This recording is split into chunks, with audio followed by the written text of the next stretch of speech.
Hi friends, ಇದು Friday mini vlog. ಸಂಜೆ ನಾನು ನನ್ನ ಮಗ ಇಬ್ಬರು ರೆಡಿಯಾಗಿ ಪೂಜೆ ಎಲ್ಲ ಮಾಡಿಕೊಂಡು ಮಲ್ಲಿ ಸ್ವಲ್ಪ ಕೆಲಸ ಇತ್ತು ಅಂತ ಅವ್ರ ಫ್ರೆಂಡ್ನ ಕಳಿಸಿದ್ರು. ಅಲ್ಲಿಂದ ನಾವು ಗಣಪತಿ ದೇವಸ್ಥಾನಕ್ಕೆ ಅಂತ ಹೋಗಿದ್ವಿ. ಸಂಕಷ್ಟಿ ಇತ್ತಲ್ಲ, ಹಾಗಾಗಿ ಅಲ್ಲಿ ಇನ್ನೂ ಅಲಂಕಾರ ಕೂಡ ಆಗಿರಲಿಲ್ಲ. ಹಾಗೆ ಜಸ್ಟ್ ಕೈ ಮುಕ್ಕೊಂಡು ಬಂದ್ವಿ. ಅಲ್ಲಿಂದ ಸ್ವಲ್ಪ ಸೀರೆ ಸ್ಟಿಚಿಗೆ ಕೊಡಬೇಕಿತ್ತು, ಬ್ಲೌಸು. ಸೊ ಅದನ್ನು ಎಲ್ಲ ಕೊಟ್ಟು ಪಾಪುಗೆ ಡ್ರೈ ಫ್ರೂಟ್ಸ್ ಎಲ್ಲ ಖಾಲಿಯಾಗಿತ್ತು.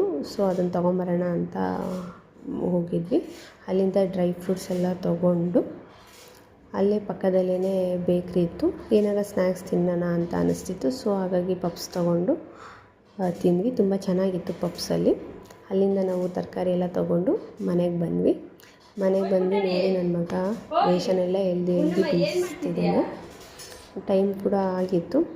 ಅವನಿಗೆ ಊಟಕ್ಕೆ ಅಂತ ರಾಗಿ ಮಾಲ್ಟನ್ನ ಮಾಡಿ ಅವನಿಗೂ ಕೂಡ ತಿನ್ನಿಸಿ, ಅವನಿಗೆ ನಿದ್ದೆನೂ ಕೂಡ ಬಂದುಬಿಟ್ಟಿತ್ತು. ಮಲ್ಕೊತಾನೆ ಅಂತ ಹೋಗಿ ಮಲಗಿಸಿದ್ರೆ ನೋಡ್ರಿ ಮಲ್ಕೊಳ್ಳೇ ಇಲ್ಲ.